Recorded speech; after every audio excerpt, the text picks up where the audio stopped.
Hello students, welcome to this channel.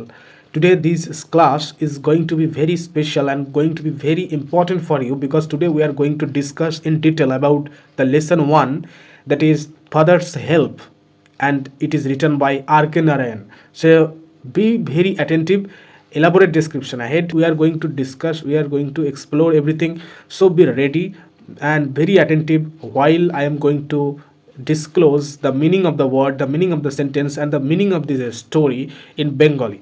So the name of the story is Father's Help, মানে বাবার সাহায্য, Father's Help, বাবার সাহায্য, and it is written by R.K. Narayan. এবার এখানে পরীক্ষায় প্রশ্ন আসতে পারে যে তোমাদের মাধ্যমিকে যে আর.কে নারায়ণের পুরো নামটা কি, what is the full name of R K Narayan. তো আর.কে নারায়ণের পুরো নাম হলো রাশিপুরম কৃষ্ণ স্বামীর লায়ার নারায়ণ স্বামী। অনেক বড় নাম, হয়তো তোমরা ধাঁধায় পড়ে যেতে পারো যে প্রোনাউন্সিয়েশনটা কি হলো বা স্পেলিংটা কি হবে। তোমরা কমেন্ট করো, আমি তোমাদের কমেন্টে উত্তর দিয়ে দেবো একদম স্পেলিং সমেত। জাস্ট তোমরা মনে রাখার চেষ্টা করো যে আর.কে নারায়ণের পুরো নাম রাশিপুরম কৃষ্ণ স্বামী লায়ার নারায়ণ স্বামী। সো এবার আমাদেরকে হেড টুয়ার্ডস করতে হবে, we are going to head towards the text. So প্রথমে দেখো, প্রথমে যেটা বলা হয়েছে সেটা হচ্ছে about the author and the text. So author হচ্ছেন আর.কে নারায়ণ, যার পুরো ফুল নেম আমি অলরেডি বললাম তোমাদের যে রাশিপুরম কৃষ্ণ স্বামী লায়ার নারায়ণ স্বামী। ওনার যেটা লাইফ স্প্যান, দেখো ব্র্যাকেটের মধ্যে দিয়েছে লাইফ স্প্যান বলা হয় এটাকে, তার জীবনকাল লাইফ স্প্যান হচ্ছে 1906 থেকে 2001। তো R K Narayan is one of the leading figures of early Indian literature in English. তো এখানে বলা হচ্ছে যেটা যে আর.কে নারায়ণ হচ্ছেন ভারতের ইংরেজি সাহিত্যের ক্ষেত্রে একজন বড় ব্যক্তিত্ব, অনেক বড় ব্যক্তিত্ব R K Narayan. His notable works include Malgudi days and the guide. তার সবচেয়ে বিখ্যাত যে দুটো কাজ সেটা হচ্ছে মালগুডি ডেইজ এবং দ্য গাইড। এই দুটো নাম কিন্তু ইউ হ্যাভ টু রিমেম্বার, কারণ পরীক্ষায় যদি টাফ কোশ্চেন চলে যায় তাহলে কিন্তু এই টাইপ কোশ্চেন দেবে, বলবে what are the notable works of R K Narayan. তাহলে তখন তোমাদের বলতে হবে R K Narayan's notable works are Malgudi days and the guide. Next আমরা চলে যাব next sentence.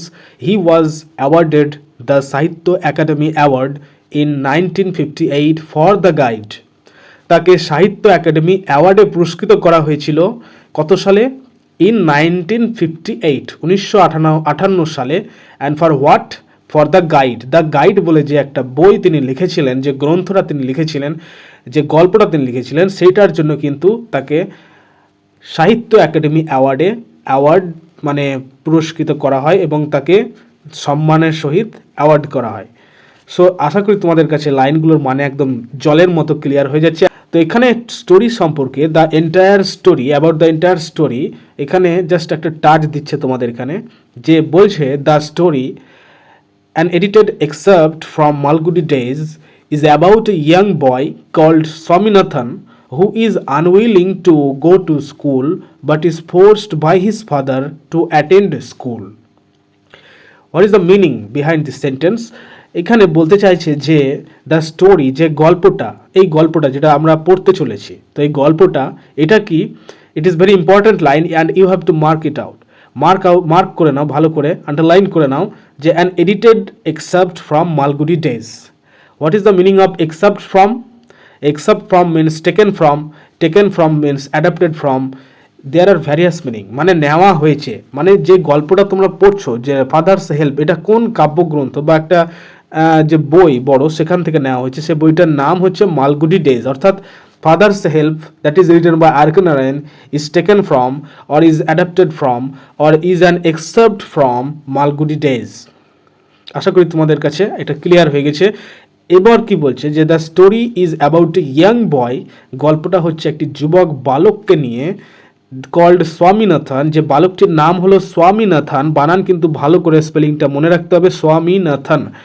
Who is unwilling to go to school, এবং যে মানে যে ছেলেটা স্কুল যাওয়ার ক্ষেত্রে খুবই অনীহা আপত্তি, but is forced by his father to attend school, কিন্তু তাকে বলপূর্বক তার বাবার দ্বারা স্কুলে পাঠানো হচ্ছে। এইটা নিয়ে কিন্তু একটা গল্প, বেশ মজার একটা গল্প, তোমরাও কিন্তু খুব আনন্দ পাবে গল্পটা পড়ে, খুবই ভালো একটি গল্প। Next line, the story explores how through the events that follow Swami's original reservations about his teacher Samuel get transformed considerably.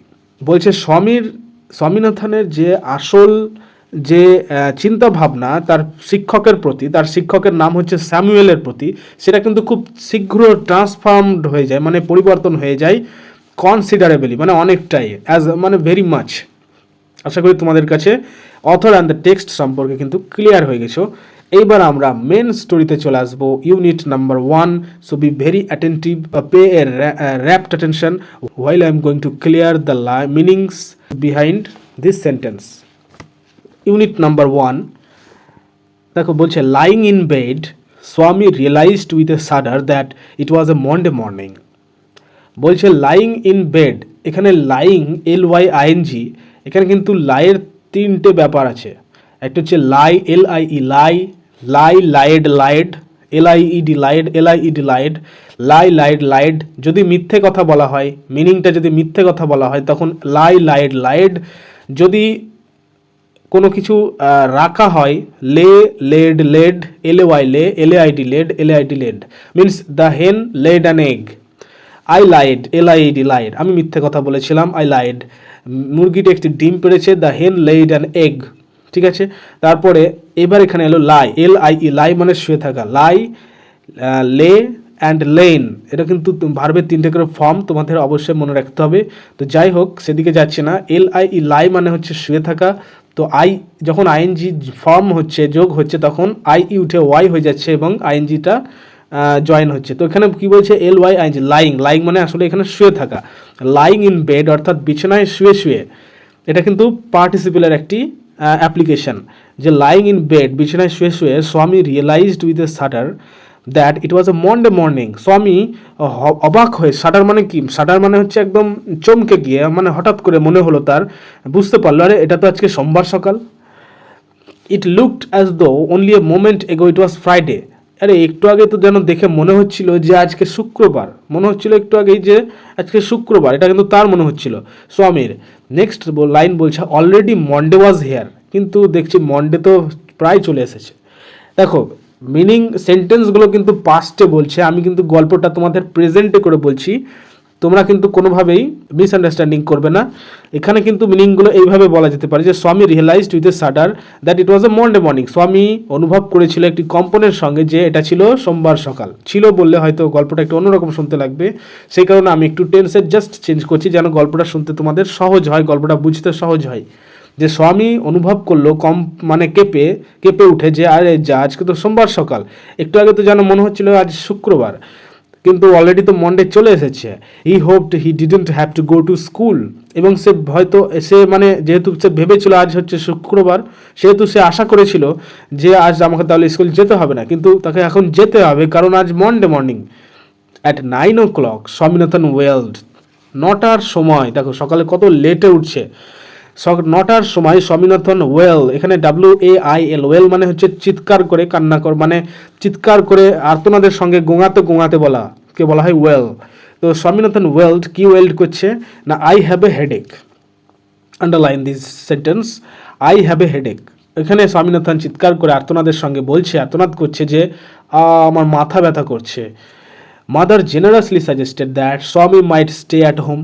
আর মা যেহেতু ভেরি জেনারিয়াস, তার মা জেনারিয়াস মানে ভেরি উদার, মানে অনেক উদার, যেহেতু তার মা উদার, তো তার মা উদার ভাবের সঙ্গে তাকে সাজেস্ট করলো, কি সাজেস্ট করলো, যে স্বামী তাহলে বাড়িতে থাকা উচিত। হোয়াই, কারণ স্বামী তো হেডেক, মাথা ব্যথা করছে। At 9:30, when he ought to have been in the school prayer hall, Swami was lying on the bench in mother's room. 9:30টার সময় যখন তার উচিত স্কুলের প্রেয়ার হলে থাকা, তখন স্বামী কি করছে, স্বামী তার মায়ের ঘরে বেঞ্চের ওপর শুয়ে আছে। আশা করি তোমাদের কাছে গল্পটা খুব মজার মনে হচ্ছে এবং বেশ ভালো লাগছে। তো তোমরা কিন্তু অবশ্যই কমেন্ট করো কেমন লাগছে গল্পটা, অবশ্যই কিন্তু কমেন্ট করো। কোনো জায়গায় যদি আমাদের মনে হচ্ছে কোনো মিনিং বুঝতে পারছো না, যে কোনো রকম সমস্যার সম্মুখীন হলে কিন্তু অবশ্যই কমেন্ট ডাউন বিলো, আমি কিন্তু আনসার দেওয়ার চেষ্টা করবো as early as possible.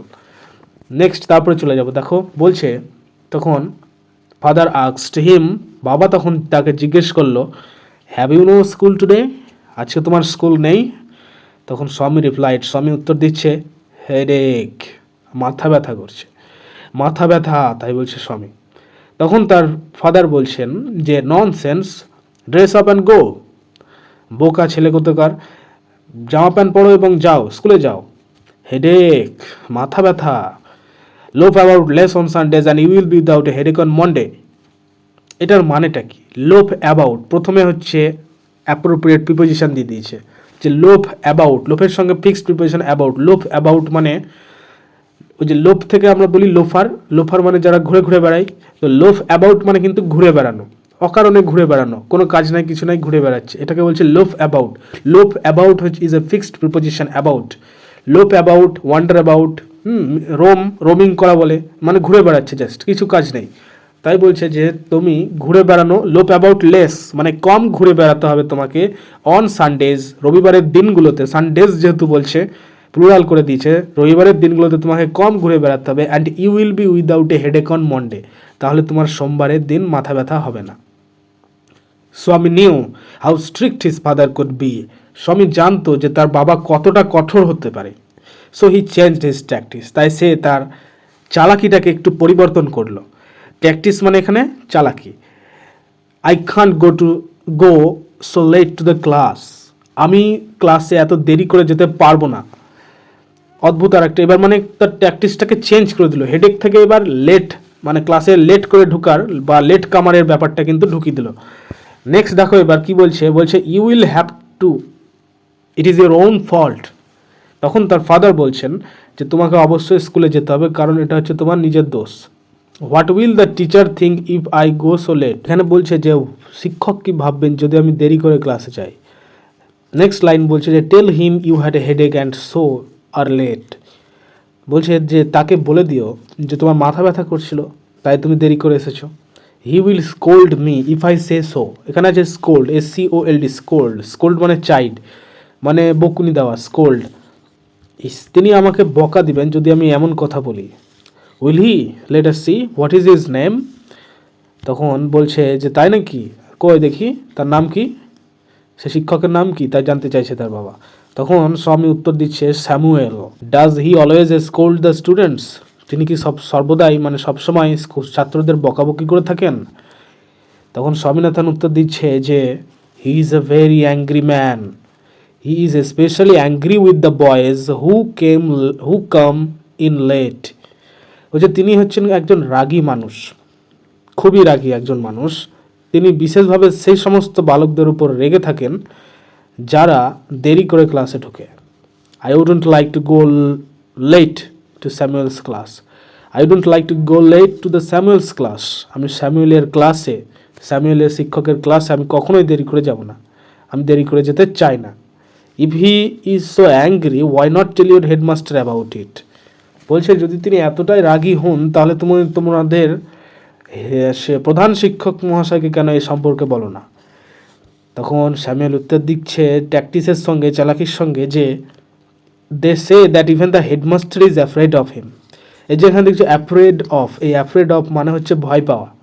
Afraid of is a fixed preposition, afraid of, I am afraid of dogs, I am afraid of him.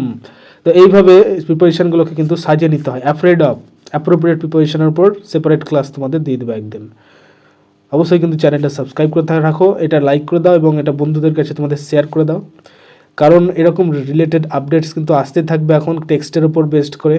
তো যাই হোক, এটার মিনিংটা কি বলছে, বলছে they say that even the headmaster is afraid of him, বলছে এমনকি প্রধান শিক্ষক মহাশয়ও তাকে দেখে ভয় করেন। তো যাই হোক, গল্পটা এরকম ছিল, আশা করি তোমরা মজা পেয়েছো। কম্প্রিহেনশন, এখানে তার আগে বলি ওয়ার্ডনেসটা ভালো করে দেখতে হবে। Shudder means shaking of body caused by fear, ভয়ে কিন্তু শরীরে শিহরণ ধরানো বা কেঁপে ওঠা, যেটা তোমাদের বললাম। লোভ মিনস তোমাদের বললামই, লোভ অ্যাবাউট, তো মানে move around in an ideal manner, অলসভাবে কোনো কাজকর্ম নেই, কিছু নেই, এমনি ঘুরে বেড়াচ্ছে, তাকে লোভ বলে, লোভ অ্যাবাউট। নেক্সট যেগুলো আছে কম্প্রিহেনশন এক্সারসাইজ, যে MCQগুলো আছে সেগুলোর উত্তর তোমরা কমেন্টে আমাকে লিখে পাঠাও। এখানে আছে উইথ এ শাডার, স্বামী রিয়েলাইজ দ্যাট ইট ওয়াজ এ, কম্পনের সঙ্গে স্বামী কি রিয়েলাইজ করলো, মানে আজ কি বার সেটা রিয়েলাইজ কি করলো, সেটা তোমরা কমেন্ট করো, এবং এ বি সি নেক্সট পেজে যেগুলো আছে সেগুলোকেও কিন্তু কমেন্ট করে উত্তরগুলো বলে দাও। বা যদি কোনো উত্তর ভুল হয় অবশ্যই আমাকে বলবে, আমি কিন্তু যথাসম্ভব তাড়াতাড়ি উত্তর দেওয়ার চেষ্টা করব তোমাদের সুবিধার্থে। তো যাই হোক, তোমাদেরকে বলবো, এটা পড়ালাম তোমাদের ইউনিট 1 লেসন 1-এর। ইউনিট 2 আসছে এবার, তো ইউনিট 2 এর জন্য রেডি হও। অবশ্যই কিন্তু চ্যানেলটা সাবস্ক্রাইব করো, তাহলে ইউনিট 2 আপলোডের পরে, ক্লাসটা দেওয়ার পরে কিন্তু তোমাদের কাছে নোটিফিকেশান চলে যাবে, তোমরা সহজে দেখে নিতে পারবে। তো সেই কারণে বলবো অবশ্যই সাবস্ক্রাইব করো, লাইক করো, শেয়ার করো এবং সঙ্গে থাকো। Thank you.